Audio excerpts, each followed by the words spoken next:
Hey, what's going on, everybody? It is Joe Binky back again, and today we are going to talk about patrol rifles and philosophy for use for them. Just a little bit of background. I work in law enforcement, have for about 3 years now. This is my patrol rifle that I carry around every single day. Goes in my car, sits with me, day in, day out. I've made a lot of modifications to it over the past few years. This is the current setup that I'm running right now. Huge fan of it, and I'll get into a little bit of the why. Alright, so the first thing we're going to do before we go any further is, as you can see, no magazine inserted. The bolt is open, and the chamber is completely, it's dirty, but it is completely empty. So this is a safe firearm. I have no ammo within my reach. Getting down in my pockets, nothing like that, so we don't have to worry about that. So, for this build, it is a short-barreled rifle. I have a Springfield St. Victor lower on a Daniel Defense M4V7 short upper. This is an 11.5-inch barrel. I haven't gotten around to putting a can on it yet. That is the next thing that I intend to do to it. Once I get a bit more money, I want to put on the new Surefire RC3 on it. But we're just rocking the Daniel Defense flash hider until I can afford to get that. So, starting with the side view, we will go top down in this. First thing I have on it, biggest thing, flashiest thing on it, is going to be the optic. I have a Razor HD Gen 3 1-10 LPVO on this. The reason I decided to go with this was it's a very premium option. Vortex has an amazing name at this point. They've got a lifetime warranty and they 100% back their products. I have used Vortex red dots. I've used Vortex scopes. I've used Vortex glass for other things like binocular spotting scopes. Never once have I had an issue with any Vortex product. And I love the fact that if I do ever have an issue with this scope, if I drop it off the roof of my house and it shatters into a million pieces, they will replace it, they will deal with it, life will get fixed. The number one most important thing that you need for a good road rifle is going to be some type of optic, whether you decide to go an LPVO or a red dot or anything in between, something that is not going to shift on you at all, and that's going to pop into the mount too that we'll talk about a little bit later. I have re-zeroed this thing exactly 0 times in the 3 years that I've had it on this rifle. It has never once lost 0 on me, and I normally re-verify it every single time I go to the range with it. I try to hit the range every 2 weeks at least to shoot handgun, shoot rifle. Never once have I had to worry about this thing shifting 0 on me. The reason I decided to go with an LPVO is because, without getting too much into it, as you can see, I prefer my privacy a little bit and my anonymity a little bit. I live in a pretty rural area. We have some commercial buildings which are fairly large that we deal with from time to time. And then for the most part, we're dealing with a lot of woods, we're dealing with a lot of fields, and some of those fields are 3, 4, 5, 600 yards in length. I decided to go the LPVO route for a couple reasons. If for whatever reason I need to take a longer shot than, say, 100 yards, I want something that I'm going to be able to not only be able to magnify a little bit so I can see what I'm aiming at and get more accurate shots downrange, but I also want to make sure that if that ever comes to pass, we're doing it for the right reasons. If I've got somebody that is 200 yards away that I believe is pointing a rifle at me, I want to be pretty sure before I'm shooting at somebody that's 200 yards away. With the LPVO, specifically this one that goes 1-10, dial in a little bit if I have the opportunity, and I can go, oh, hey, yeah, no, this dude definitely has a rifle. That's a problem. Versus this is someone who has a mental illness or really wants to die today, and he's holding a broom and making it look like it's a rifle.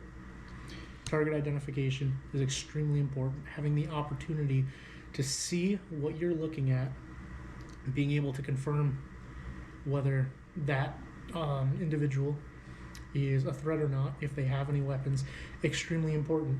Even going much closer in, I don't have the best eyesight. Got glasses in case you can tell.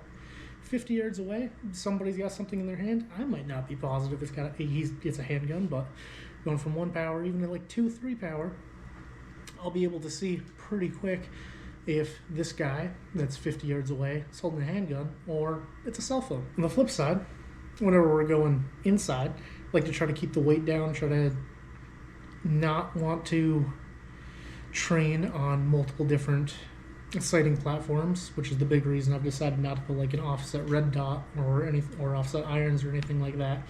With the 1 power, the Vortex is as good as you are going to get in my experience to a true 1 power optic.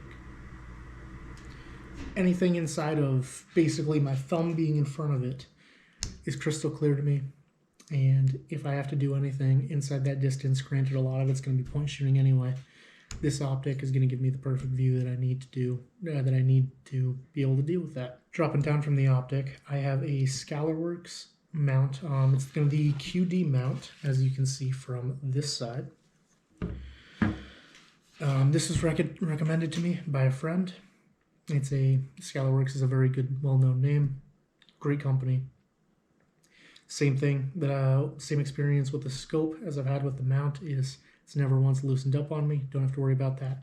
Never once lost 0. I know a lot of other guys who have some cheaper red dots, some cheaper optic solutions, who have issues with their scopes or their LPVOs or their red dots drifting on them, especially if it's in a weapon lock system inside of a car.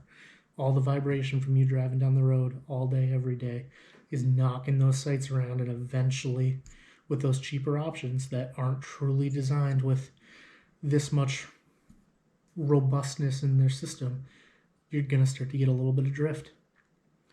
If I'm taking my rifle out and I'm using my rifle, I need to make sure that whatever is coming out is going exactly where I intended to.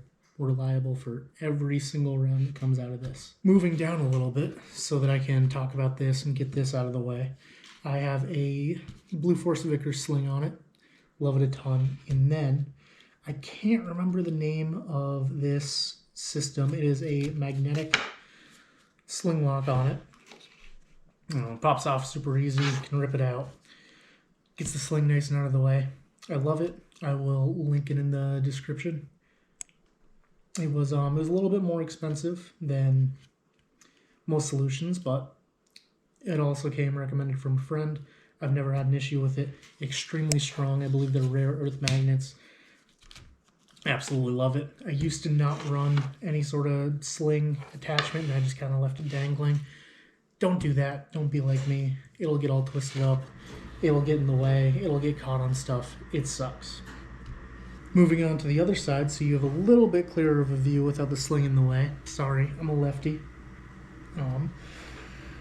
I ended up just going with a Streamlight TLR1, cheap light, not a Surefire, not any of the other bougie ones, but never had an issue with it. Light always works great for me. With the tape switch up top, one thing that I will recommend is not knock on 3M or Streamlight, but I haven't had the best of luck when it comes to the tape that comes with these lights. I've had exactly 3 of them. Some of them have held like concrete when I put them on. Others, I've had issues with me putting them on, me thinking that it's a good application. Place is nice and clean, they've got plenty of surface area to mount, and it's fallen off. So the first thing I do whenever I get one of these, I don't use the stock tape. I use Gorilla double-sided tape. Never once had an issue with it. Obviously, the way you're going to put your tape switch on is entirely dependent to you. Whatever you're comfortable with, just make sure that whenever first time you're using the rifle, mount it up the way you want to. Pick it up to your eye, close your eyes, open them. Once you're dead on, once you've got that grip that feels comfortable, that's where you run your tape switch. Moving on from that, I elected to go with a Radeon ambidextrous safety with the 45-degree short throw. I think that this is a game changer, not only because of the ambi, because I'm left-handed, but that 45-degree short throw just feels so much better. Such a crisp safety. Absolutely love it. Couldn't recommend it enough. Radian products are amazing. Normally I run Radian charging handles. I just have the stock Daniel Defense one on this. I haven't had an issue with this. I like it. If I ever decide that this isn't the thing for me, I've got a bunch of Radian ones that are lying around, and I'll pop one of those on. Going back to the safety, though, I've got the attention span of a squirrel, I guess. I recommend, honestly, for everyone, grab an ambi, even if you don't ever use it. I think that just the utility of having it there in case something ever goes wrong is just awesome. The second, if you're doing some real high-speed stuff, you're clearing buildings and you're popping over to your non-dominant hand, safety on the side that you're going to be using it on is priceless. Moving on to the trigger, as you can see, firearm is still empty, chamber is still clear, still no magazine inserted. I'll drop that bolt. Whatever you want to use, as long as it's mil-spec and within your department policy, feel free. My personal preference is I really enjoy flat face triggers. This is the one that comes with the St. Victor. Feels good. Never had any complaints. It's a single stage, which I also prefer. It's got a little bit of creep at the front, and then mil-spec weight just kind of rolls right off. Absolutely love it. Couldn't recommend it enough. Other than that, guys, I think this is a pretty good overview. You could ignore the painted stock that was not by design. I ended up needing the stock for another rifle, and this one just kind of got put on this. It is just a standard Magpul stock, nothing particularly special about this. And that's pretty much it for my rifle. The only thing, like I had said earlier, that I'm missing is I want to put a can on it. I don't know a huge amount about suppressors, to be completely honest with you. I go with what's recommended. I always value a high quality product that has been reviewed and exhaustively tested. I intend to go with a Surefire can. They've withstood hundreds of thousands of rounds without issue. They're not the quietest in the world, but they are as durable as they come. If I'm ever using something that I'm going to be relying on to save my life, then I want to make sure it is as good of a product as I can physically get. Other thing, super important advantage to having a can is, I don't know if any of you have ever shot inside a building. I have, or shot inside a building, or a car as a matter of fact. I have. I can tell you from personal experience, it sucks. You will not be able to hear after that. If you can't hear, can't communicate. If you can't communicate, bad things happen. So yeah, that is my rifle. I hope you enjoyed. I intend to show off my shotgun next. If there's anything that you guys want to see, please feel free to let me know in the comments.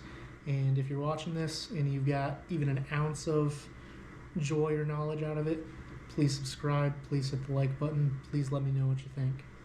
Appreciate your time. Have a good rest of your night.